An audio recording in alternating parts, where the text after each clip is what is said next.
Hello, আজকে আমরা কথা বলবো দ্য রোড অফ বিস্ট।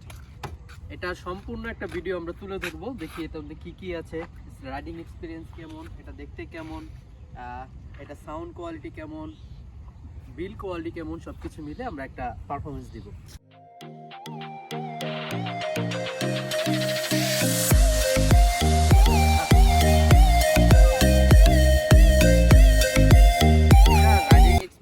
খুবই চমৎকার। আমরা যারা একটু হেলদি আছি বা যারা একটু কি বলে একটু দেখা যায় কমফোর্ট ফিল করি, তাদের জন্য বেস্ট একটা বাইক আমি এটা মনে করবো।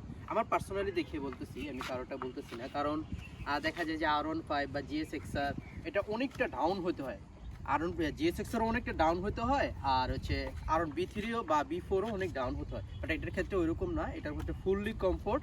আপনারা যত লং রাইড দিতে পারেন, আমরা ইজিলি এটা নিয়ে যে কোনো জায়গায়, শুধু ছোট ট্যুর না, বড় যে কোনো জায়গায় আপনারা ইজিলি এটা মুভ করতে পারেন। কোনো প্রকার ব্যাক পেন অথবা কোনো প্রকার মানে একটা যে ক্লান্ত ভাব এরকম কিচ্ছু হবে না। বেস্ট একটা বাইক কমফোর্টের জন্য, যারা রাইডিংয়ের জন্য বা যারা ট্যুরের জন্য বাইক সাজেস্ট চান, তারা এই বাইকটি দেখতে পারেন। আমার মতে ওয়ান অফ দ্য বেস্ট একটা বাইক কমফোর্টের ক্ষেত্রে। আমরা অন্য বাইক যেগুলো দেখি যে হয়তো বা ডাউনের ক্ষেত্রে ব্যাক পেন বা এই পেন অনেক কিছু হয়, এটা ইন ফিউচারে প্রবলেম দেয়, বাট এটার ক্ষেত্রে কিচ্ছু হবে না, এটা আমি গ্যারান্টি দিয়ে বলবো। আমার নিজের পার্সোনাল এক্সপিরিয়েন্স দিয়ে বলতেছি, আর সব কিছু মিলে আমি অনেক ভাইয়েরা যারা আছে ওনাদেরকেও দেখে বলতেছি। আচ্ছা, আমরা বাইকের লুকিং সম্পর্কে বলি একটু। হ্যাঁ, বাইকটি 2021-এর মডেল CBR, সিসি লিমিট হচ্ছে 150 সিসি সিবিআর। এখনও অন্য মডেল দেখা যায় কি অনেক মানে রেঞ্জটা বাড়ায় নিছে, বাট ওরা এখনও ওই জায়গাতেই আছে। ওরা রিফ্রেশ এডিশন, এই এডিশন, সেই এডিশন বের করছে, বাট এটার ক্ষেত্রে এখনও আপডেট যে সিট লিমিট দেওয়া আছে আমাদের বাংলাদেশে, যেহেতু 375 পর্যন্ত পারমিট দেওয়া আছে, বাট এটা যার ক্ষেত্রে দেখা যাচ্ছে সব ব্র্যান্ড এটা একটু আগে বাড়ায় নিছে অথবা একটু কম বেশি নিছে নেওয়া হয়েছে, বাট এটার মধ্যে এখনও কিন্তু নেওয়া হয়নি। আর এটা লুকিং সম্পর্কে বলি, জাস্ট অসাধারণ বলা যায়, বিশেষ করে ইয়াং ছেলেদের ক্ষেত্রে। আপনারা যারা অল্প বয়সী আছেন বা যারা একটু আছেন, সবাই লুক দিবে। এটা যে কোনো গাড়িতে দেখা যায়, GSX-R অথবা হচ্ছে R15 যেগুলোতে আছে সবগুলোতে ওইরকম লুক না দিলেও এই গাড়িটা নিতে 200% হলেও আপনার গাড়ির দিকে একটু লুক দিবে। আর লুক দিলেই বলা যায় কি যে একটা গাড়ি কেনা যে স্বার্থটা এটা হয়ে যায়। হ্যাঁ, আমরা যদি গাড়িটার বিল্ড কোয়ালিটি নিয়ে বলি তো ওভারঅল সব ঠিক আছে, বাট এই জায়গাটা নিয়ে একটু প্রবলেম আছে। যারা দেখা যায় ব্যাগে বসে একটু স্পিড ধরতে গেলে তাকে ব্রেক গেলে এই জায়গাটা একটু লয়। হ্যাঁ, এই জায়গাটা একটু দুর্বল, আদারওয়াইজ মোটামুটি সব দিক দিয়ে ঠিক আছে। আর সবচেয়ে মেইন ইস্যু হচ্ছে সিবিআর অথবা হচ্ছে র্যাপসোলের যেসব ভার্সনগুলোতে আছে, আমরা সবাই জানি যে এদের ইন স্টক অবস্থায় ওদের চেনে কিন্তু একটু সমস্যা হয়। সমস্যা বলতে কি, চেন থেকে একটা সাউন্ড বের হয়, এটা নর্মাল ইস্যু, এটা ওদের জাতীয় রোগ বলা যায়। প্রত্যেকটা গাড়িতে একটু জাতীয় রোগ থাকে, ওদেরও আছে, চেনে একটু নর্মাল রোগ আছে। আর সবচেয়ে বড় কথা হচ্ছে এত বড় একটা গাড়ি, এত হ্যাভি একটা গাড়ি, একটা কিডওয়ালা গাড়ি, আমার সবচেয়ে বিরক্ত লাগছে হচ্ছে টায়ারগুলো চাইলে আরেকটু বড় দিতে পারতো, তাহলে দেখা যায় লুকটা আরেকটু সুন্দর আসতো। কিন্তু ওভারঅল যদি ব্রেকিং পিরিয়ড নিয়ে বলি, ব্রেকিং পারফরমেন্স নিয়ে বলি, ভাই আমি এটা 100তে 100 দিব। কারণ হচ্ছে যেভাবেই হোক, গাড়ি যেভাবেই রাখতে চান আপনি সুন্দর মতো এটা জমায় নিতে পারবেন ইজিলি ভাবে, কোনো প্রকার মানে ডাউট থাকবে না যে গাড়ি থামবে কি থামবে না। ঠিক আছে, সব কিছু মিলায় আপনার ব্রেকিংটা পাবেন 100। আর হচ্ছে গাড়িটা যারা হচ্ছে 5 ফিট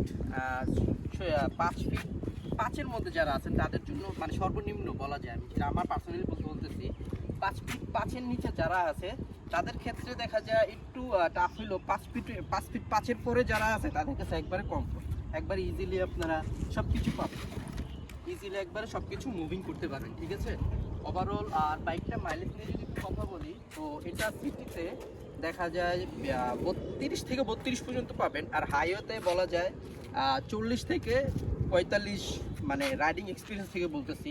মোস্ট ইম্পর্টেন্ট থিং, আমরা যারা নতুন গাড়ি কিনি সবার ক্ষেত্রে বলি, আমি নিজেও পার্সোনালি বাইক রাইডিং করি, যেহেতু আপনারা নতুন গাড়ি কেনার ক্ষেত্রে দেখা যায় আপনারা কি গাড়িটা ফালায় রাখেন, অথবা নতুন গাড়ির ক্ষেত্রে বলতেছি গাড়িটা ফালায় রাখেন অথবা গাড়িটা রাইডিং করেন না। আমি সবচেয়ে বেশি সাজেস্ট দেবো, যেহেতু গাড়ি আপনি সুন্দর একটা মাইলেজ চান, সেই ক্ষেত্রে করতে হবে কি, গাড়িটা প্রচুর মিনিমাম 3000 কিলো পর্যন্ত আপনার গাড়িটা অনেক তেল খাওয়াইতে হবে। হ্যাঁ, তেল খাওয়াইতে হবে, আর একটু পরপর দেখা যায় 500-1000 পরপর আপনি এই ডাউন দিয়ে দিতে হবে। 1000 না, 1000 অনেক বেশি হয়ে যায়।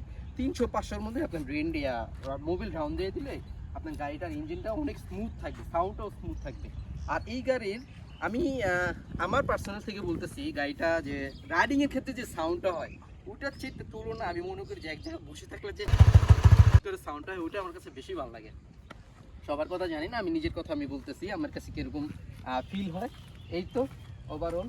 আর ইন্ডিকেটর নিয়ে একটু বলি, আমরা অন্য অন্য গাড়ি যেগুলো দেখি কি দুই পাশে দুটো কান বের করে দেয়, বাট এই মডেলের ক্ষেত্রে কি এই দুটো হচ্ছে ইন্ডিকেটর প্লাস বলা যায় পার্কিং লাইট আমরা, আর এইটা হচ্ছে মেন লাইট। এই দুটো হচ্ছে পার্কিং অথবা পার্কিং ইন্ডিকেটর, আর এটা হচ্ছে মেন লাইট।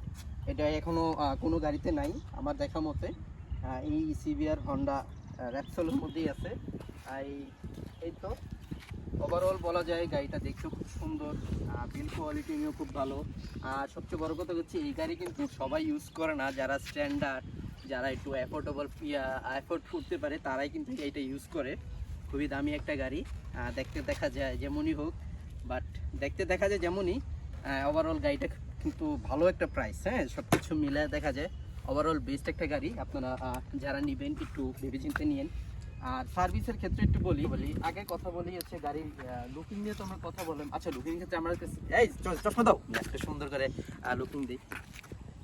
আচ্ছা ওকে, এখন আমরা ইয়াতে আসি। আচ্ছা, সার্ভিস নিয়ে কথা বলি। আপনারা যে কেউ মানে যেখানে সেখানে গাড়িটা দেখাবেন না, কারণ একটু হেভি গাড়ি, একটু দামি গাড়ি, তো সব জায়গায় এটার সার্ভিসটা পাওয়াটা খুবই টাফ। আপনারা চেষ্টা করবেন যে ওদের অথরাইজ যে সার্ভিস সেন্টার আছে ওখানে চেষ্টা করার, তাহলে সুন্দর একটা সার্ভিস পাবেন। কারণ এই গাড়ির আমি আমার পার্সোনাল ইয়াতে বলতেছি, কারণ হচ্ছে এই গাড়ি সবাই আর সার্ভিস করতে পারে না, পারলেও আপনার মন মতো হবে না। আমার হয় না, সবার ক্ষেত্রে আমি জানি না, বাট আমার মন মতো হয় না, এই জন্য আমি ডাইরেক্ট সার্ভিস সেন্টারই পাঠাই। আর ওইখানেই সবচেয়ে বেস্ট হবে সিবিআর র্যাপসোলের ক্ষেত্রে। এই জিনিসটা একটু মাথায় রাখা উচিত, এটা খুবই ইম্পর্টেন্ট একটা মেসেজ।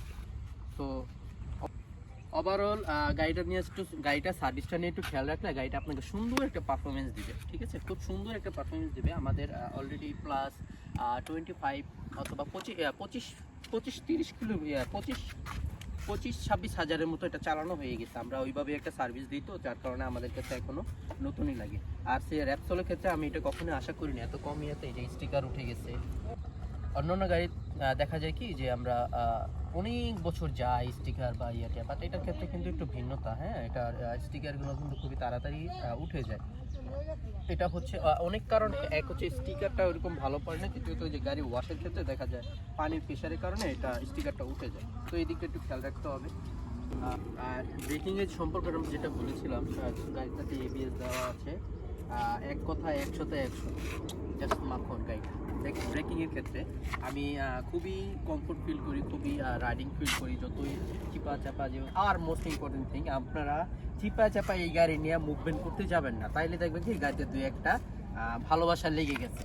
আর আমাদের বাংলাদেশে যে সব অটো পাইলট আছে, কি বলে টেসলা যে অটো পাইলট আছে, ওরা দেখবেন কি সুন্দর এসে একটা স্ক্র্যাচ বসাই দিচ্ছে। এই গাড়িটা নিয়ে মোটেও এমন করবেন না, কারণ একটু বড় গাড়ি, একটু দেখা যায় একটু ফ্যাট গাড়ি, একটু মুভমেন্ট করতেও একটু প্রবলেম হয়। আর এই দুটো যদি কান দুটো যদি এরকম থাকে তাহলে তার কোনো কথাই নেই। কান দুটো সিটিতে বা অলিতে গলিতে আপনারা এইভাবে করে রাখবেন, তাহলে গাড়িটা খুবই সেফ থাকবে। ব্রেকিংয়ের ক্ষেত্রে দেখা যায় খুবই সুন্দর। আর সাসপেনশন মোস্ট ইম্পর্টেন্ট থিং, যেটা হচ্ছে আমরা ইউজের ক্ষেত্রে আমরা যে ভাঙা ভোঙা রাস্তা ইউজ করি, বিশ্বাস করেন আমার কোনো প্রকার ফিলই হয় না। অন্য গাড়িতে যে একটা ঝাঁকিনি খাই, বাট এটার ক্ষেত্রে কোনো ফিলই হয় না। এটার সাসপেনশনটা এত সুন্দর, এত মজা। আর বাংলাদেশের অন্য যেসব গাড়ি আছে ওদের সাসপেনশনগুলো দেখা যায় যে টেলিস্কোপ বা অন্যরকম, বাট সিবিআর র্যাপসোলের ক্ষেত্রে পুরোটাই ভিন্ন।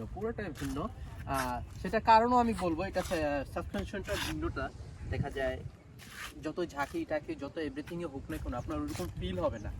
প্লাস হচ্ছে ব্যাক পেনের কথা তো বললামই, ব্যাক পেন তো হবেই না। ওভারঅল সব কিছু মিলে 100-তে 100 বলা যায়। 100-তে 100 তো কখনই হবেই না, আর একটু কম আছে বলা যায় 100-তে 90-তে 100 এরকম আর কি। আর সবশেষে একটা কথা বলবো, সেটা হচ্ছে যে বাইকটা হচ্ছে যে ওনার, উনি হচ্ছে আমাদের খুব কাছের একজন বড় ভাই। ওনাকে অসংখ্য ধন্যবাদ এই সকালবেলা ওনাকে প্যারা দিয়ে ঘুম থেকে উঠানো। অ্যাকচুয়ালি বলা যায় কি, এটা আমি ফার্স্টে বলেছিলাম যেটা রোড অফ বিল, এটা কিন্তু অ্যাভেলেবেল না, সবাই কিন্তু অ্যাভেলেবেল এটা অ্যাফোর্ড করতেও পারে না। ঠিক আছে, একটু দামি গাড়ি, একটু দেখতেও সুন্দর, সবকিছু মিলে এই গাড়িটা বলা যায় এলাকায় ভিত্তিক বলা যায় 1 পিস বা 2 পিস থাকে এরকম। তো আমাদের এরিয়া তো দেখা যায় বাইরে একটা আছে, উনি সবসময় শুধু গাড়ি না, উনি যখন যাই কিনে দেখা যায় আইফোন সিরিজের সময় উনি ফার্স্ট টাইম আমাদের এরিয়াতে নিয়ে আসে আমাদেরকে বলে যে নে দেখ চালা, নে দেখ এটা চালা। তো সেক্ষেত্রে এটাও ওনার ব্যতিক্রম কিছু না। ওনার অনেকগুলো বাইক ছিল, R15 ভার্সন 1 থেকে ধরে সব চালাইছে। প্লাস সবার লাস্টে ওনার এটা আছে। হ্যাঁ, তো ওনাকে বাইকে অসংখ্য ধন্যবাদ, রিফাত ভাইকে। তো উনি সকালবেলা এই ঘুম থেকে উঠে এই প্যারা দিয়ে ওনাকে বাসা থেকে নামায়, উনি কিন্তু সচরাচর এত সকালে উঠে না, আমাদের জন্য উঠছে। আর আমাদেরকে খুব ভালোবাসে বলা যায়, যেহেতু একবারে ছোট থেকে বড় হচ্ছে। আর বলা যায় উনি আমাদের একজন বড় গাইডলাইন বলা যায়, গার্ডিয়ানের মতো আমাদেরকে সবসময় আদর আপ্যায়ন সব কিছুর মতো শাসনের মতো রাখে। তো রিফাত ভাই অসংখ্য ধন্যবাদ ভাই, আপনার গাড়িটা সকালবেলা আপনাকে প্যারা দিয়ে নিয়ে আসার জন্য একটা ছোট্ট একটা ভিডিও করলাম সবার জন্য। কারণ বলা যায় এরকম বীজ সব জায়গায় থাকে না, আমাদেরও চালানোর এরকম সৌভাগ্য নয়, আপনার ছিল আমরা একটু চালাতে পারছি। সব কিছু মিলে অনেক ধন্যবাদ সবার তরফ থেকে। এখানে আরও মানুষ আছে, সবাই আসছে না, শুধু আমি আছি। আমার ওদের আমার তরফ থেকে আপনাকে অনেকবার ধন্যবাদ।